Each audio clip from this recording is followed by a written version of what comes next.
3, 4, probando. 3, 4. Gracias, hermano Julio. Está solo.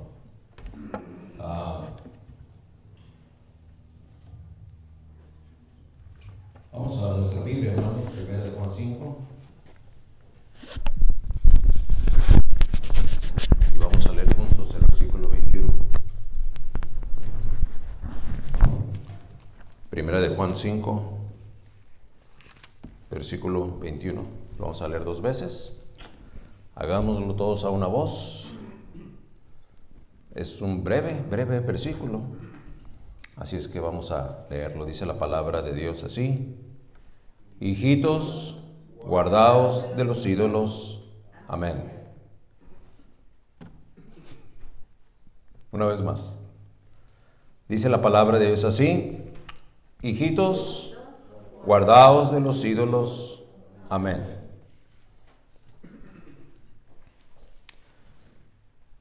Cinco capítulos, más de 150 versículos en la primera carta del apóstol Juan, y concluye con este versículo 21. Podríamos decir que desde el punto de vista literario, el versículo 20 podría sonar mejor para una despedida, para un cierre final, para una conclusión a un escrito tan hermoso y con alto contenido doctrinal. Porque mire cómo suena el versículo 20: pero sabemos que el Hijo de Dios ha venido y nos ha dado entendimiento para conocer al que es verdadero, y estamos en el verdadero, en su Hijo Jesucristo.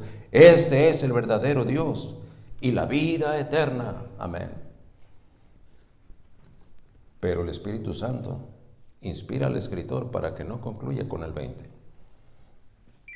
Podríamos entonces en un momento dado anticipar que no me diga que soy yo. Sí, soy yo, qué pena. Apenas que había pensado hacer un llamado a que los hermanos apaguen su celular, y miren nada más con lo que salgo. Bueno, Dios por alguna razón Dios me tenía callado, ¿verdad?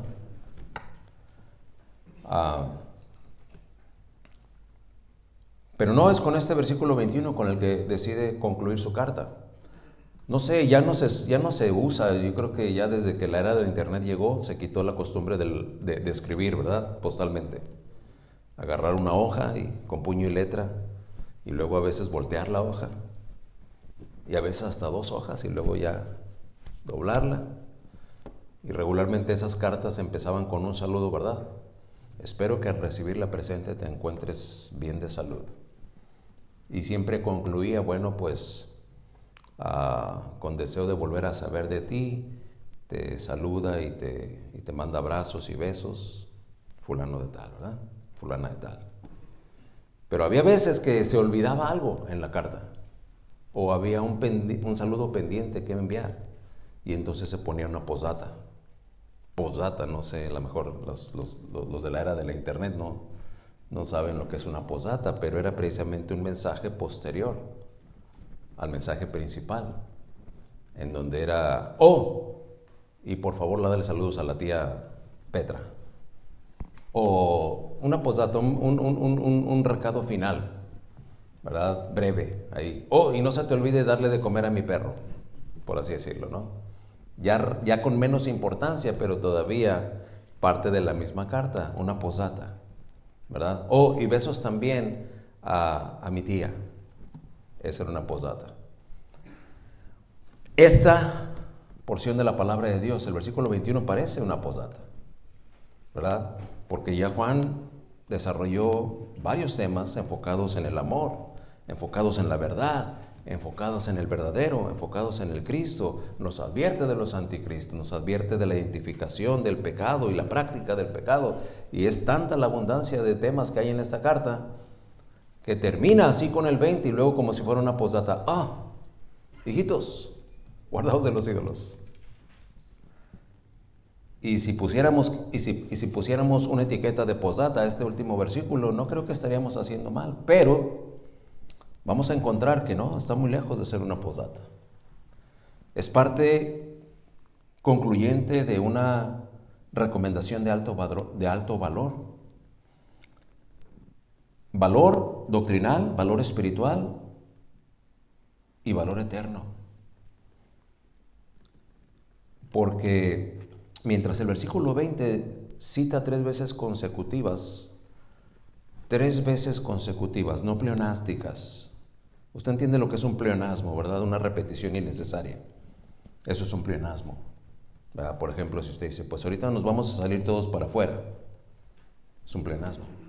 No me puedo salir para adentro, tengo que salirme para afuera, ¿verdad? O les voy a pedir, hermanos, que todos suban para acá, para arriba. Pues sí, ni modo que suban para abajo, ¿verdad? Una repetición que se sobreentiende, que es ociosa, que está de más. No, el versículo 20 menciona 3 veces, clara y contundentemente al verdadero. Verdadero, verdadero, verdadero, verdadero, verdadero. 3 veces consecutivas, no pleonásticas. Y luego registra, número 1, conocer al que es verdadero. Hay que conocer al que es verdadero. Número 2, estar en el verdadero, pues dice, estamos en el verdadero. Y número 3, este es el verdadero. De manera que lo que antecede a este versículo 21, notaremos que es el cerrojo concluyente de Juan a la carta. Ahora sí se puede identificar en una conexión diametralmente opuesta, en un lado el verdadero y en el otro lado los ídolos. Hijitos, guardaos de los ídolos. Pluralizado. No dice del ídolo, los ídolos. Así que vemos que el único Dios verdadero está en un lado y los innumerables ídolos en el otro. ¿Dónde podríamos encontrar o en qué nos podríamos apoyar para poder encontrar un cuadro que nos dé prácticamente una expresión o una idea más gráfica? Después de meditar y estudiar y repasar varios pasajes, me encontré uno que está ya en Jueces capítulo 2, donde dice el versículo 11: después los hijos de Israel hicieron lo malo ante los ojos de Jehová, dice, y sirvieron a los Baales. Remarco las heces porque quiero que entiendan que son plurales, son varios. Número 12, dejaron a Jehová, el Dios de sus padres, que les había sacado de la tierra de Egipto, y se fueron tras otros dioses, los dioses de los pueblos que estaban en sus alrededores, a los cuales adoraron y provocaron a ira a Jehová. Un impacto directo contra la personalidad de Dios, provocarlo a ira. Provocaron a ira a Jehová. Ya empezamos a aprender, estamos en la introducción, pero estamos empezando a aprender. Aquel que practica la idolatría en cualquier nivel provoca la ira de Jehová. Usted y yo debemos saberlo. Hermano, esa es suficiente razón para que nosotros paremos nuestras prácticas idolátricas. ¿Quién va a provocar a ira a Jehová y le va a ir bien? ¿Quién? Versículo 13 dice, y dejaron a Jehová, dice, y adoraron a Baal y a Astarot. Jueces es bastante revelador. Nos presenta a Jehová el verdadero y nos presenta a Baal y a Astarot. Y el impacto que tiene que ver con, en un momento dado, inclinarnos para adorar a los ídolos en lugar de adorar al verdadero. Baal y Astarot era un dios de la fertilidad, el ídolo de la lluvia, en este caso Baal, y Astarot era un duque como título nobiliario del mal, un líder demoníaco, Astarot. Por eso podemos establecer una diametral diferencia entre el verdadero y entre los ídolos. Podemos echar mano de otra referencia. Si bien la ofrenda de Caín nos revela el primer acto idolátrico de la Escritura, ya en Génesis 4:3, donde se nos narra cómo es que tanto Abel como Caín trajeron una ofrenda. No se nos dice mucho más, pero allá en Hebreos 11:4 nos deja ver un poquito entre bambalinas. Nos concede ese privilegio al revelarnos que Abel ofreció a Dios más excelente sacrificio que Caín. ¿Por qué es que Dios miró con agrado a Abel y a su ofrenda, pero no vio con agrado a Caín y a la ofrenda suya? porque Abel ofrendó en apego a lo dispuesto por Dios. Ya Dios había sacrificado a un pequeño corderito para hacer delantales para Adán y Eva. Y para cubrir el significado o para cubrir el pecado que estaba reflejado en la desnudez, tuvo que morir un cordero. Y de ahí viene la idea entonces de sacrificar a Dios un cordero. Abel lo cumple y ese dato está en 3:21 de Génesis. Abel cumple con esa disposición divina, cumpliendo cabalmente, mientras que Caín ofrendó según su propia opinión. Tenemos a Caín aquí ofrendando, no de acuerdo a lo que Dios dispone, a lo que dispongo yo, a lo que me dedico yo y en lo que yo soy bueno. Y como yo soy bueno, ¿verdad?, cultivando y haciendo que la tierra produzca, pues lo que traigo son legumbres al sacrificio. Todo de acuerdo a sus propias fuerzas, de acuerdo a lo que él opinaba, de acuerdo a lo que él consideraba, y eso fue lo que le causó desagrado a Dios. Ofrendó según su propia opinión, según su propia justicia, según su ego. No fue un acto de adoración a Dios, entonces, fue un acto ególatra en el que él se agradó a él mismo antes que a Dios. Usted debe saber cómo se evidencia hoy en día esa egolatría. Es evidente. Es más evidente de lo que usted y yo nos imaginamos. ¿Qué es la egolatría? Es esa búsqueda de notoriedad, de autoadoración. Que se note que yo estoy ahí, que se note que yo vine, que se note que yo estoy participando, que se note que yo estoy en control, que se note que yo fui el que traje, que se note que... Ahí está, egolatría. Que se note que lo que yo digo, eso es lo que se hace. El yo, el yo, el yo.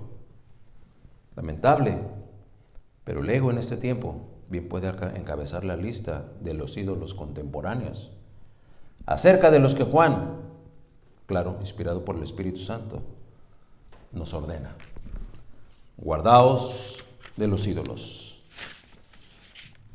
Y vamos a avanzar en el desarrollo del mensaje, pero vamos a pedir que el Señor nos dirija. Padre nuestro, gracias por esta oportunidad de exponer y predicar tu palabra. Concédenos de tu gracia y que el poder de tu Santo Espíritu unja esta exposición de tu palabra. No obstante mis hierros y mis límites, que tu pueblo sea edificado, Señor, y que tu nombre sea glorificado. Solamente tu nombre, Señor. Líbranos, líbranos, líbranos a cualquiera aquí, empezando con el que habla. Una postura de vanagloria, una postura de egolatría, porque tú eres el digno y soberano Dios, el único merecedor de toda la honra y la gloria. Te lo pedimos así en el nombre del Señor Jesús. Amén. Guardaos de los ídolos. Delante de Dios somos llamados y estamos configurados para adorar y para servir. Dos referencias que usted y yo debemos aprender a identificar. Acciones y devociones de las que la sabiduría de Dios dota al verdadero creyente para que se practiquen única y exclusivamente en favor del verdadero Dios. Única y exclusivamente en favor del verdadero Dios. La razón por la que esa configuración ontológica en cada persona, en cada creyente, en cada ser pensante, en cada hijo de Dios, la única razón por la que Él nos dotó con esas capacidades es para que sea Él el único objeto de nuestra adoración y el único destino de nuestros servicios. El único. Para eso fue puesto ahí. Por eso tenemos nosotros esa capacidad.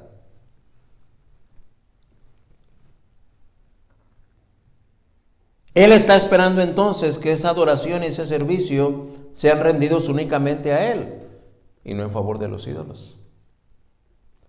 Cualquiera que este o estos ídolos sean.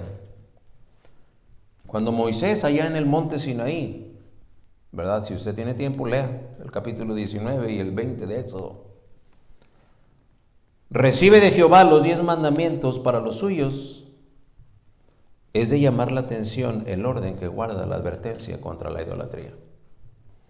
¿Por qué, hermano? Bueno, es que toda la ley contempla una advertencia en contra de la idolatría, pero el primer mandamiento, el primerito, nota usted la orden de importancia.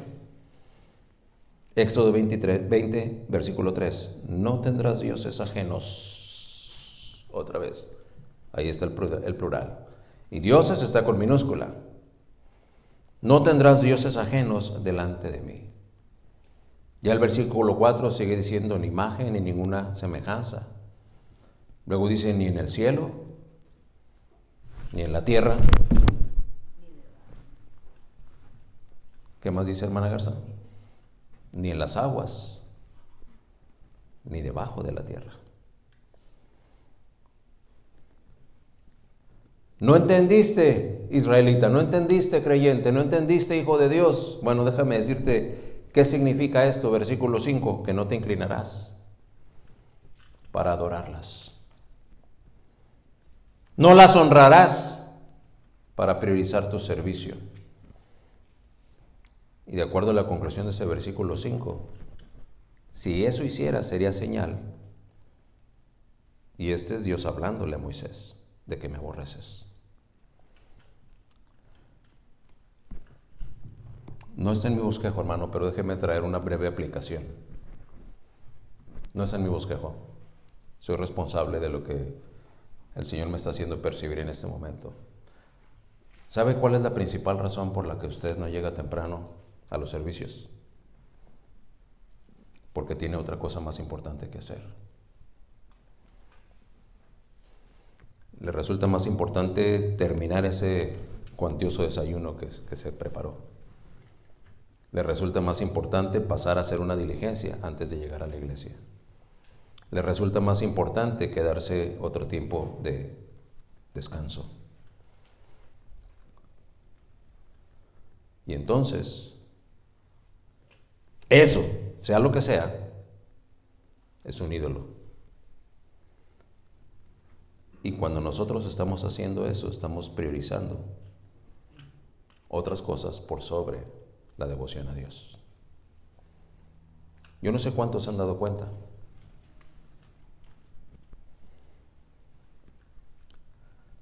Pero a la semana, considerando que hay 24 horas al día,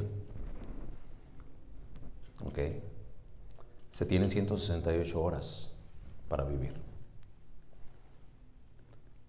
Y los que vienen al servicio el miércoles y los que vienen al servicio el domingo invierten 3 horas de 168.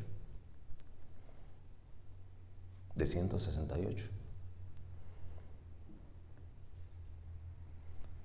Pero no las pueden contar completas porque no llegan a tiempo. Si el servicio es a las 12, llegan a las 12:20, 12:15. Si el servicio es a la 1, llegan a la 1:40. Perdón, a la 1:20, a la 1:15, hasta más tarde. Y entonces ya ni siquiera son 3 horas. ¿Cuál es la prioridad entonces que Dios tiene para usted? Cierro el paréntesis de lo que no tiene en mi bosquejo, pero vino a mi mente esta oportunidad de priorizar su servicio. Dice, sería señal de que me aborreces. Y léalo. Es más, no lo quería leer porque no lo tengo aquí, pero vamos ahí, sí, porque noté 2 miradas un poco espesas. Ojalá que sea nada más mala interpretación de mi parte. Pero vamos ahí, vea conmigo, Éxodo 20.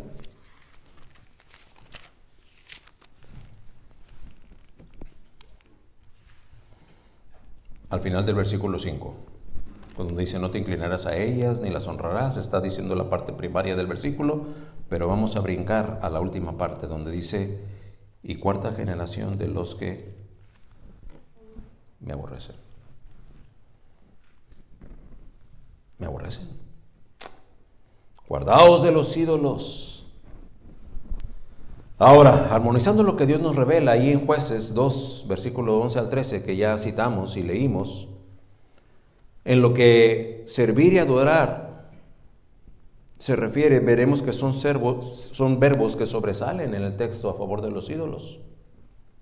habremos de entender que la fidelidad de Dios nos ilumina para poder dar por hecho que en la configuración ontológica del ser humano, es decir, cómo hemos sido diseñados y creados por Dios, el cuerpo, el alma y el espíritu, y cuando me refiero al espíritu, este tercero está reservado solamente para los nacidos de nuevo, pues es una obra regeneradora del Espíritu Santo para dar vida espiritual al creyente. La divina providencia de Dios dotó de capacidades de ejecución al hombre como resultado de funciones naturales. Es natural. Una función natural, una función empírica e innata. ¿Qué quiere decir un conocimiento empírico? Está medio chistosa la palabra, ¿verdad? Empírico quiere decir que no se tuvo que aprender. Es un conocimiento que nadie nos enseñó, que naturalmente nos fluyó, ¿verdad? Me acuerdo que cuando lo aprendíamos nos decían es una conducta empírica. Nadie tuvo que llegar y decirnos agarra el lápiz así y luego haz este trazo y este es un palito y ahora esta es una bolita. Nadie tuvo que decirnos eso. Si tomamos eso como ejemplo, algo empírico es agarrar el lápiz y hacer unas rayas, ¿no? Los muchachos nos visitaron la semana y mi comentario de Matthew Henry ya tiene ahí una huella empírica de mi nieto, dejó unas rayas ahí precisamente en el comentario de Primera de Juan. Ya lo vi y dije, pues esto va a quedar para la historia, a ver si un día que ya esté grande le digo, mira, me dejaste firmado aquí.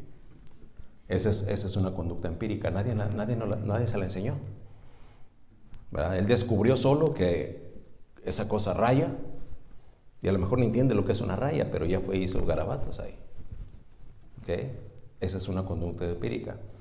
¿A cuántos nos enseñaron a llorar, por ejemplo? Es una conducta empírica, ¿verdad? Hubo aire en los pulmones y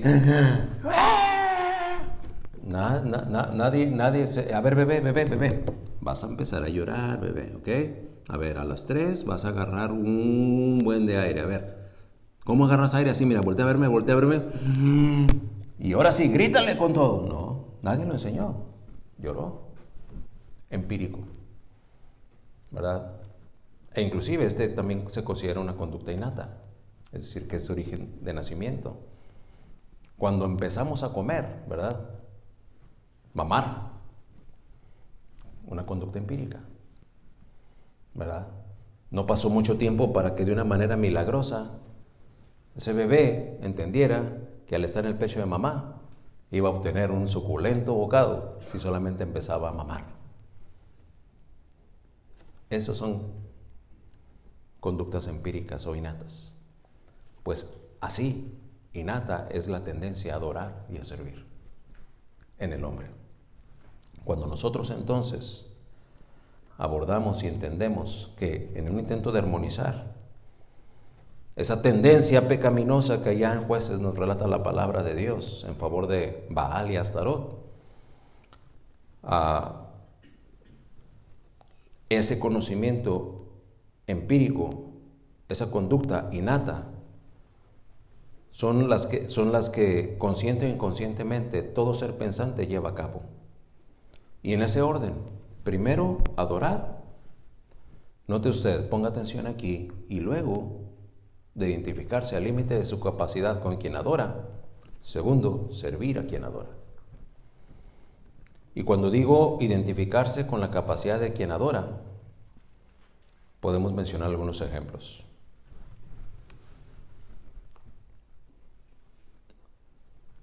Regularmente, yo recuerdo cuando daba clases en una preparatoria, había un alumno ahí que le gustaba mucho el básquetbol. Y a que no sabe usted cuál era su ídolo del básquetbol. Sí, acertó, Michael Jordan. Michael Jordan. En su mochila traía un 23 y un toro de Chicago, ¿verdad? Porque es el número que usaba Michael Jordan en sus años de estrella. Y el color rojo, y el color negro y el color blanco en su atuendo casi siempre. A la hora de la educación física, ¿usted qué ropa cree que se ponía? Acertó. se ponía un jersey de Michael Jordan. ¿Y qué tenis cree que traía? Acertó. Unos Nike de Michael Jordan, donde está el hijo del viento, ¿verdad? Que supuestamente es como lo etiquetaron.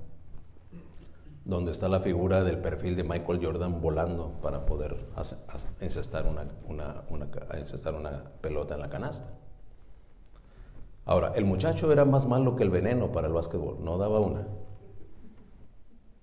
Pero él idolatraba a Michael Jordan. Una tendencia natural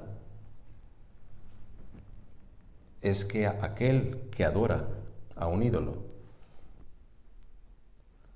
busca inconscientemente parecerse todo lo posible a ese ídolo, actuar como ese ídolo actúa, reaccionar como ese ídolo reacciona, hasta tener gestos o movimientos que tiene su ídolo. Si eso del deporte lo pasamos, por ejemplo, a un ídolo como los cantantes de pop o todos esos artistas, de repente pues son los que imponen las modas. Ya si una cantante de pop sacó una pañoleta atravesada en el brazo, pues de repente todas las muchachas empiezan a aparecer con su pañoleta aquí atravesada en el brazo. ¿Por qué? Pues porque ya salió tal o cual que lo está haciendo. Y es una tendencia inconsciente. Adoro tanto a ese ídolo que quiero parecerme a él. Y parecerme a él, y parecerme a él. Así es que cuando viene un concierto, viene una presentación de un partido de ese deportista, voy a estar ahí. No me lo puedo perder. Voy a estar ahí adorándole y sirviéndole y siendo partícipe de todo lo que este ídolo representa. Y esa es una dinámica que nosotros podemos encontrar, que se vuelve realidad y que se vuelve bastante evidente en la palabra de Dios respecto de los ídolos. Allá en Romanos 1, versículo 21, nos revela una realidad que desde el punto de vista de desarrollo espiritual tiene un alto peso específico. No lo quería leer, pero Dios no me dejó. Vamos a 1:21 de Romanos. La palabra de Dios nos relata aquí un fenómeno doloroso y lamentable. Porque cuando Pablo escribe inspirado por Dios en el versículo 21 dice, pues habiendo conocido a Dios, fíjese, habiendo conocido a Dios, no le glorificaron como a Dios, ni le dieron gracias, sino que se envanecieron en sus razonamientos, y su necio corazón, dice ahí, fue entenebrecido. Profesando ser sabios, se hicieron necios, el 23, y cambiaron la gloria de Dios, incorruptible, en semejanza de imagen de hombre corruptible, de aves, de cuadrúpedos y de reptiles. Está escribiendo la idolatría. 24, por lo cual también Dios los entregó a la inmundicia de la corrupción, de las concupiscencias de sus corazones, de modo que deshonraron entre sí sus propios cuerpos, ya que cambiaron la verdad de Dios por la mentira y honrando y dando culto a las criaturas antes que al Creador, el cual es bendito por los siglos. Y note esa doxología de Pablo. Amén. En ese pasaje de 5 versículos encontramos una palabra trágica, y es la palabra cambiaron. Si usted se fija, la primera vez que aparece ahí, habiendo empezado a leer en el 21, aparece la primera vez en el 23. Cambiaron la gloria de Dios, incorruptible, en semejanza de imagen de hombres corruptibles. Idolatría. Y la siguiente vez aparece en el 25. Dice, ya que cambiaron la verdad de Dios por la mentira. Cambiaron. Ese cambio es una triple ruptura de origen. De esa triple ruptura de origen, la primera es teológica, porque dice, cambiaron Dios incorruptible por el hombre corruptible. Lo cambiaron. Es la función velada que ahora está siendo revelada delante de nosotros de la idolatría. Un idólatra cambia. ¿Qué es lo que cambia? La imagen del Dios incorruptible por la de un hombre corruptible. Cambia al Creador por la creación. Una ruptura de origen, en este caso teológica. Pero no nada más teológica, luego dice intelectual. ¿Por qué? ¿Por qué dice intelectual, hermano? Teológica lo entiendo, pero intelectual, ¿por qué? Bueno, porque en ese pasaje encontramos que también se cambió. ¿De qué a qué? De ser sabios a ser necios. El idólatra es necio. Y sigue diciendo, cambió la verdad por la mentira. De estar en lo cierto a pasar a lo falso.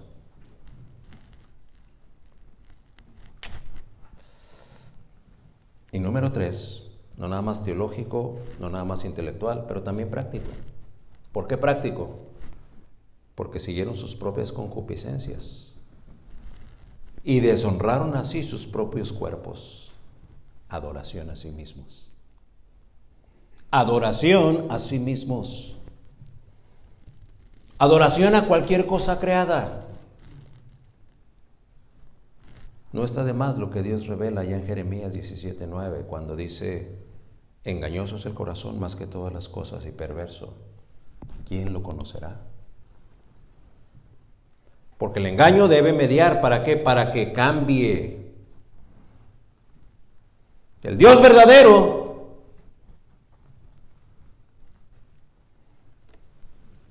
al ídolo de porquería. Del Creador a las criaturas, a su creación. Para cambiar de ser sabios a ser necios. Para cambiar de lo que es verdad a aquello que es mentira. Y para llegar a deshonrar sus propios cuerpos, adorándose a sí mismos y buscando el placer personal antes que el temor de Dios. Allí en Éxodo, mientras Moisés está en el Sinaí recibiendo una larga lista de instrucciones específicas de parte de Jehová, todas esas instrucciones específicamente se entregadas a Moisés para su pueblo escogido. La narrativa nos lleva al denigrante capítulo 32, porque le cité Éxodo 20, donde entrega y le dice, no tendrás dioses ajenos delante de mí. Ya en el 32 la idolatría se hace presente de una manera flagrante. Y usted y yo debemos saber que la idolatría no fue, no es, ni será pecado menor delante de Dios. Nosotros tenemos una tendencia muy marcada a categorizar los pecados. Y no se diga que aquel asesinó a un hombre, o violó a una mujer, o robó n número de miles o de millones de dólares, porque esos son pecados escandalosos. Pero si idolatra a X, Y, no, eso no es problema. Cualquiera, pues cada quien, ¿no? Cada quien, pues. No. La idolatría, mire, le decía yo a mi esposa, todavía el viernes en la tarde noche, estaba yo atorado en este bosquejo. Y quería encontrar respuestas y lo que encontraba eran más preguntas en todo lo que leía y en todo lo que estaba consultando. Y más preguntas y más preguntas. Estoy maravillado. Yo tengo que decir, yo no sabía cuánto Dios advierte en toda su palabra a los suyos respecto de este terrible pecado. No, tengo que reconocerlo. Hermano, pero que usted no ha leído y no se supone que sí. Pero hasta esta semana, hermano, el Señor me reveló cuánta indignación y cuánta ira le provoca a Dios el idólatra. Es que entre la incredulidad, la rebeldía y la idolatría no hay a cuál ir de esos tres pecados. verdaderamente Dios los abomina. Por eso digo que no fue, no es, ni será pecado menor delante del Dios Santo. Los ídolos en general, sin importar color, origen, materia, ideología, pasatiempo o lo que sea, son algo que verdaderamente provoca la ira y el celo del Dios vivo. Acompáñeme, asomémonos someramente juntos a este capítulo 32 de Éxodo. Vamos allá. Vamos a descubrir cuando menos estos 5 elementos que siempre encontraremos vigentes en los cuadrantes idolátricos. Los versículos del 1 al 6, y he tenido que abreviarlos. Yo no le mentiría si perdí el número de veces que leí este capítulo 32 para poder, apoyado con toda esta información, tratar de hacer este resumen, esta sinopsis. Y no estoy seguro de que el Señor me concederá transmitirle o predicarle todo lo que Él me reveló, pero si leemos el versículo del 1 al 6, encontraremos que, de acuerdo a esta narrativa, lo que acababa de pasar era una blasfemia en contra del Dios verdadero. Dice el versículo 1, 32 de Éxodo estamos. ¿Okay? Viendo el pueblo que Moisés tardaba en descender del monte, se acercaron entonces a Aarón y le dijeron: levántate, haznos dioses. Otra vez, ahí está. Haznos dioses. ¿Por qué vienen los israelitas y le piden? Porque esa es la naturaleza del hombre.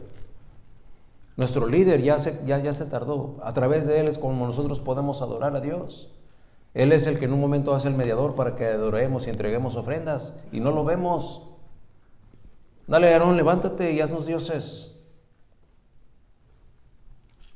que vayan delante de nosotros, porque este Moisés, el varón que nos sacó de la tierra de Egipto, no sabemos qué le haya acontecido.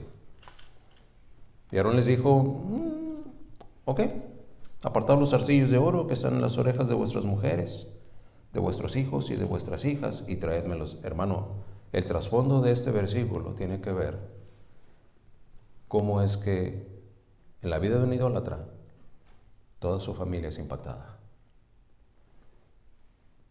Toda la familia es impactada. Toda la familia. Dice usted: ¿por qué dice eso, hermano?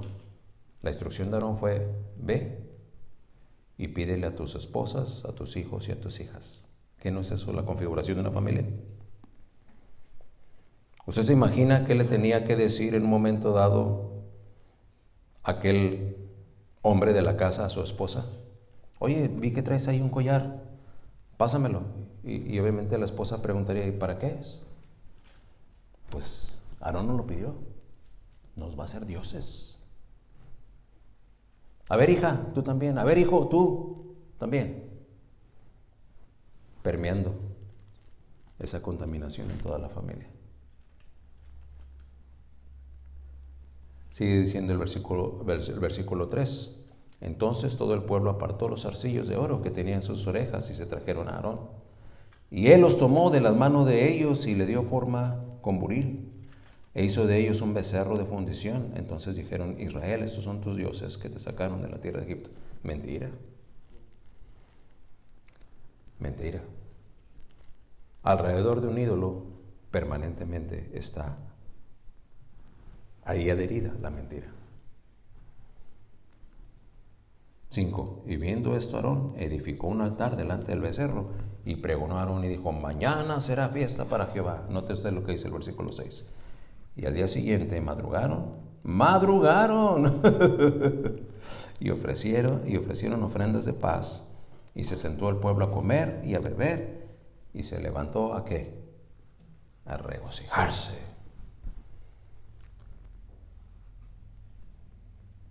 Les mencioné 5 aspectos. La idolatría está marcada siempre por la obra de sus manos. La obra de sus manos. Algo que implica una intervención personal. Por eso la codependencia no solamente es una disfunción ya identificada por la psicología, pero es un pecado con letras mayúsculas a través de la vida de aquel que la padece. ¿Por qué? Porque todo es reclamado de acuerdo a lo que la obra de sus manos quiere hacer. Y como yo quiero que sea así, entonces estoy encomendado a provocar a la otra parte a que haga lo que yo quiero que haga. Porque esa es obra de mis manos. Idolatría. Idolatría. Vemos al final del capítulo y lo vamos a citar si es que el tiempo nos lo concede.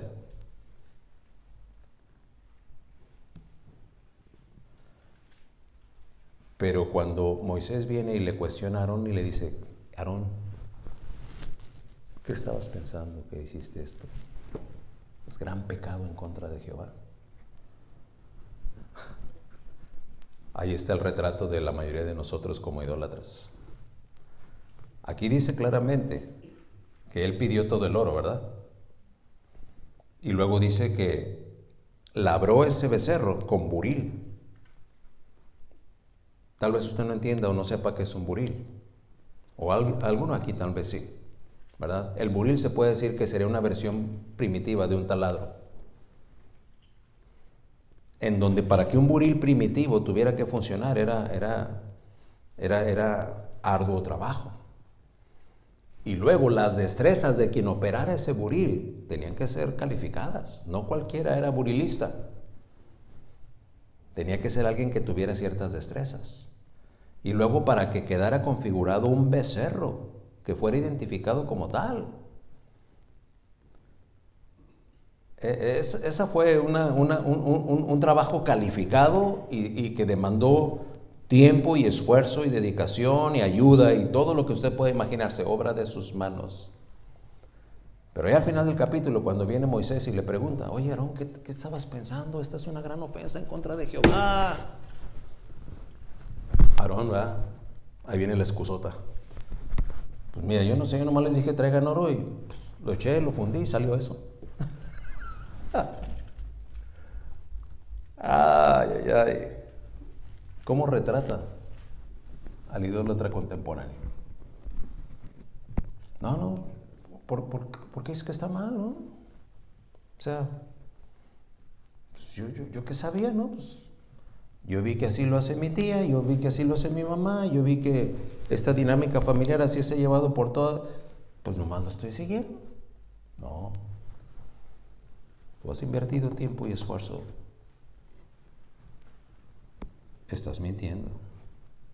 La idolatría y el idólatra van adheridos a la mentira.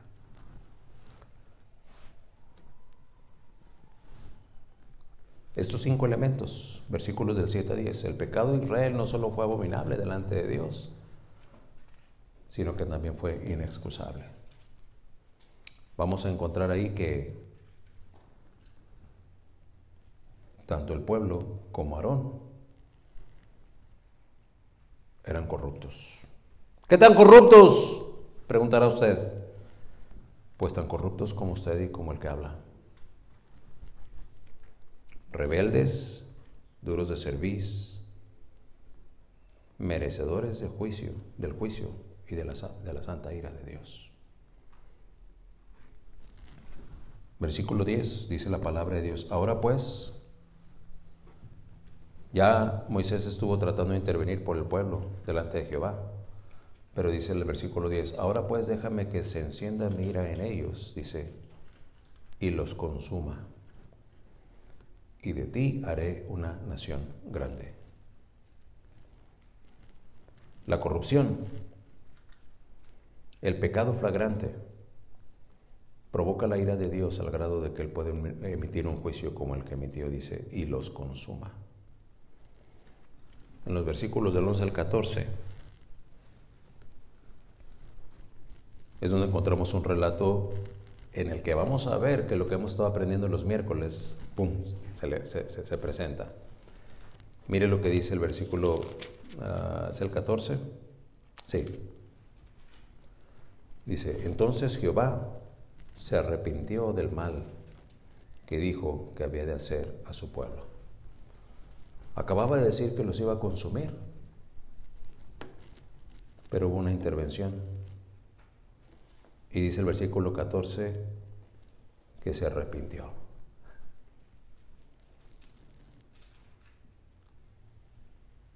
Pero ¿cómo es posible, hermano? ¿A poco Dios se puede arrepentir? Un antropomorfismo, ¿verdad? Lo aprendimos el miércoles. El arrepentimiento al que es llamado el Hijo de Dios, que tiene que ver con un cambio de pensamiento, un cambio de mente, no aplica así para Dios, porque Él es único en su configuración divina. Su esencia divina está intacta y es inmutable. Pero dice ahí que se arrepintió, hermano. Sí, eso es lo que dice. Pero no lo llevó a cambiar de mente, lo llevó a cambiar la manifestación de su poder. Del juicio que acababa de emitir a la gracia. De su ira a su misericordia. Ay, ¿cómo hizo eso, predicador? Bueno, la ruta más cercana, más corta, para una mente finita y limitada como la suya y la mía, lleva al escritor sagrado a arrepentir, a identificarlo con un arrepentimiento. Para que entiendas un poquito lo que puede haberle pasado. No le pasó un arrepentimiento como el que le pasa al humano, pero para que tú lo puedas entender, voy a declarar que se arrepintió. Pero él en esencia no cambió. El atributo de su justicia cambió en el sentido de que ahora ofreció la gracia.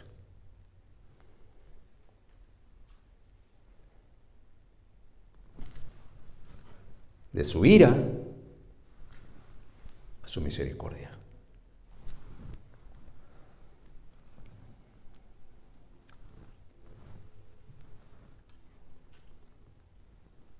Así es que dice que se arrepintió para que los suyos lo podamos entender. Número 3. La ruptura de la ley de Dios demanda y habrá de obtener la satisfacción de su justicia. Nosotros sabemos lo que Ezequiel 18:20 dice: el alma que pecare, esa morirá. Ciertamente el pueblo de Dios había cometido un flagrante pecado. Sustituir, suplantar al Dios vivo por un burdo becerro de oro. Y le habían adorado y le habían traído ofrendas y les había provocado fiesta y regocijo y alegría. Ese no es un pecado menor. La ira de Dios está ahí, es causada, pues la ruptura de la ley de Dios fue quebrantada, y esto demanda que haya entonces una sentencia, y esa sentencia es que la satisfacción de la justicia de Dios debe cumplirse. Y si nosotros decimos y declaramos que lo que Ezequiel 18:20 nos dice, que el alma que pecare, esa morirá, estamos entonces identificando la sentencia. Dios castiga el pecado. Quien niega el castigo eterno niega la necesidad de la expiación. Quien niega el castigo que ha de venir sobre aquel que peca deliberadamente y aquel que está ajeno completamente a Dios, estaría negando entonces la redención. Estaría negando la necesidad de la expiación. Estaría negando la justificación. Nosotros vemos en el versículo 16 de ese Éxodo 32 que las tablas habían sido escritas por la mano de Dios. Y el versículo 19 en su última parte dice que cuando Moisés bajó y vio lo que estaba pasando, Dice, y arrojó las tablas de sus manos y las quebró al pie del monte. Las quebró al pie del monte. ¿Qué tal, ¿Alguna vez se ha preguntado usted por qué Dios no reprendió a Moisés por este hecho? Si a la postre, por haber golpeado una roca, en lugar de hablarle, el juicio de Dios le prohibió entrar a la tierra prometida, y de hecho no pudo entrar.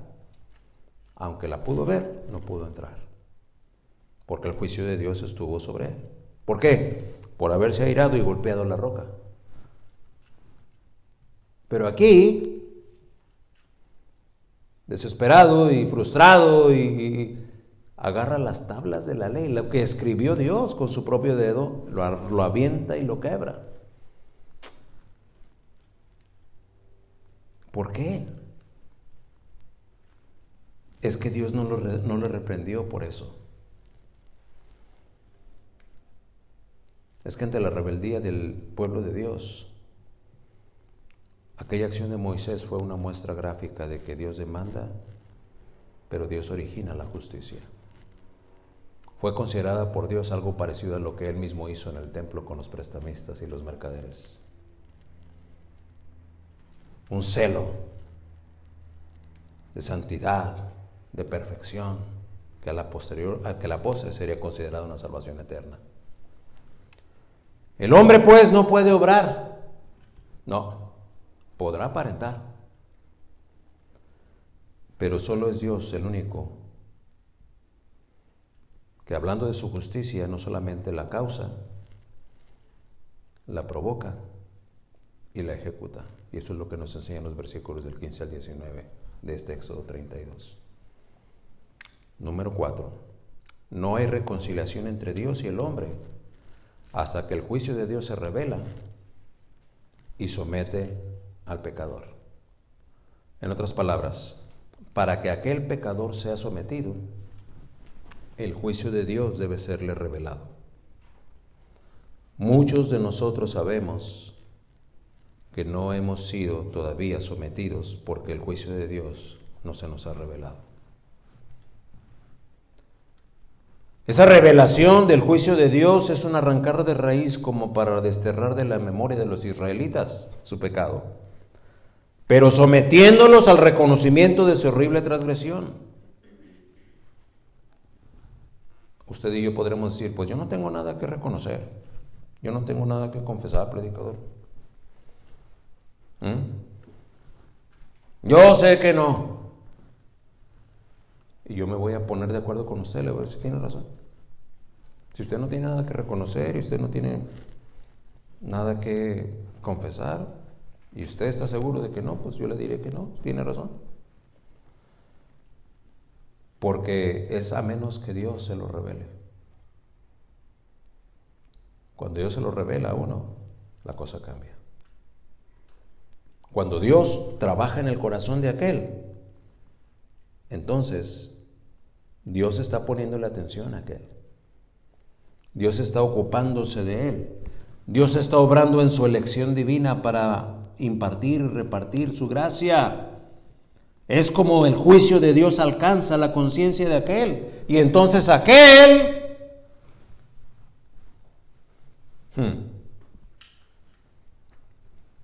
se somete.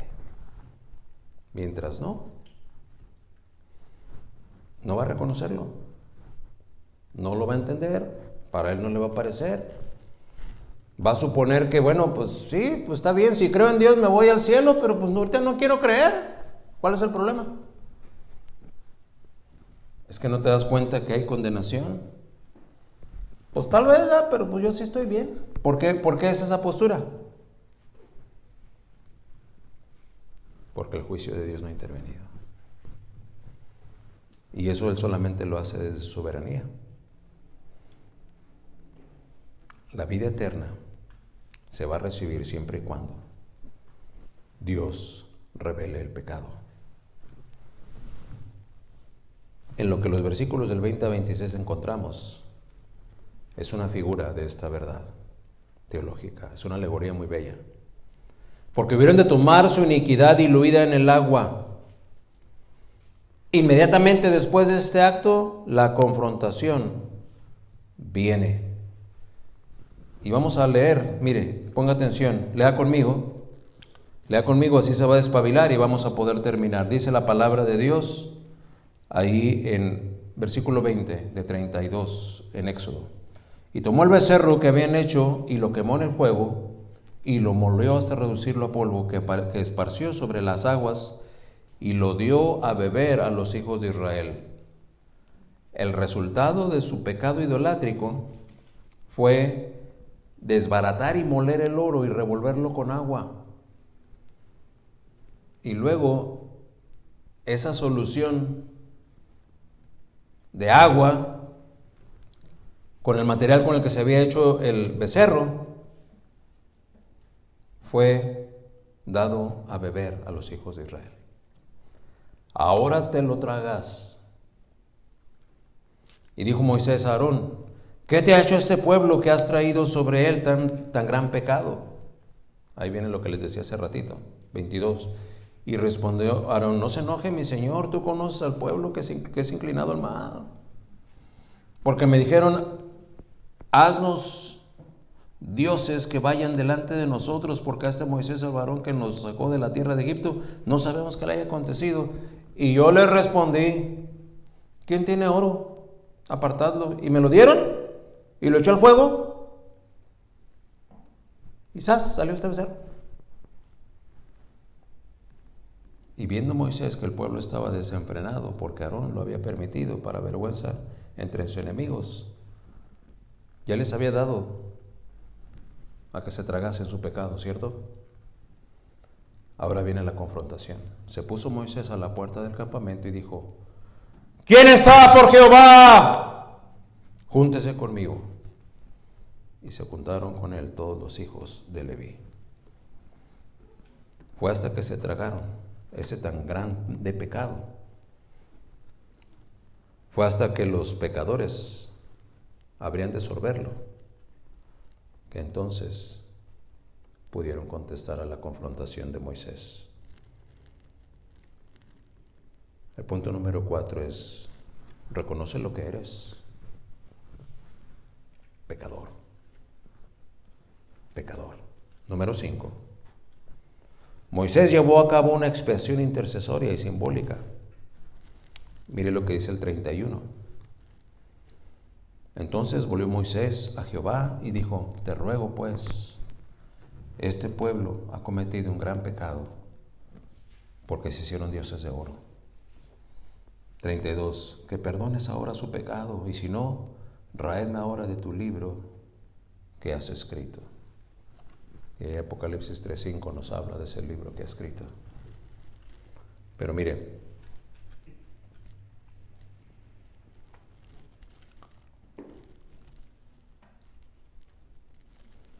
Moisés es el símbolo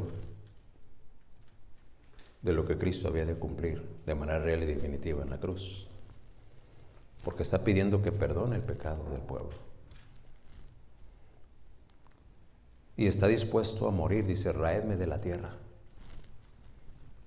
En el simbolismo, Moisés estuvo dispuesto a morir, pero en el cumplimiento de ese simbolismo, en la cruz del Calvario, Cristo murió,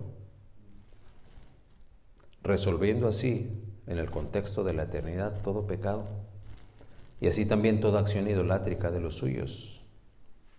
Mire, vamos a leer detenidamente el versículo 34 y 35, porque esta es la respuesta de Dios. Ve pues ahora, lleva a este pueblo a donde te he dicho. He aquí mi ángel irá delante de ti, pero en el día del castigo, dice, yo castigaré en ellos su pecado. La gracia de Dios interviniendo, pero su juicio sigue pendiente, porque mire lo que dice el 35. Y Jehová hirió al pueblo, porque habían hecho el becerro que formó Aarón. Yo castigaré en ellos su pecado. Rehusó destruirlos. La intervención de Moisés tuvo un resultado positivo, pero no rehusó el castigarlos. Y así es como leemos entonces los versículos del 27 al 35. No hemos llegado al punto del mensaje, pero yo creo que vamos a concluir aquí. Porque hemos repasado hasta este momento el impacto que tienen las acciones idolátricas. Y las acciones idolátricas suceden alrededor nuestro, así como nosotros respiramos.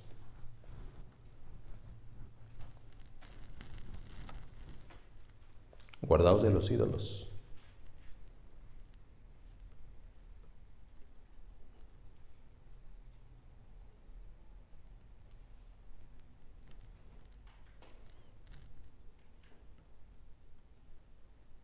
Y los puntos del desarrollo del mensaje son nada más 3. Pero espero con esta parte trunca de mi bosquejo dejar suficiente evidencia para que su espíritu sea ministrado esta semana y entonces empiece a evaluarse y a determinar cuánta idolatría hay alrededor de usted, cuánta idolatría hay en sus acciones, cuántos ídolos a los que usted se inclina y adora tienen una vigencia en su vida. Y entonces vamos a poder abordar, Dios mediante, la próxima semana los 3 puntos del mensaje: la aproximación afectiva de hijitos, la prescripción imperativa, guardaos, y el contraste indicativo, los ídolos en contraste con el verdadero.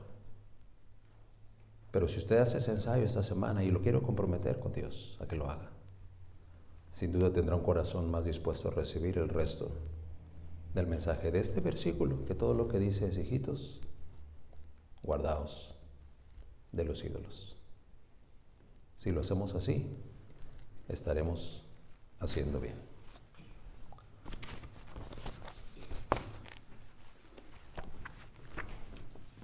Voy a pedir, hermano, a Roberto y hermano Arturo.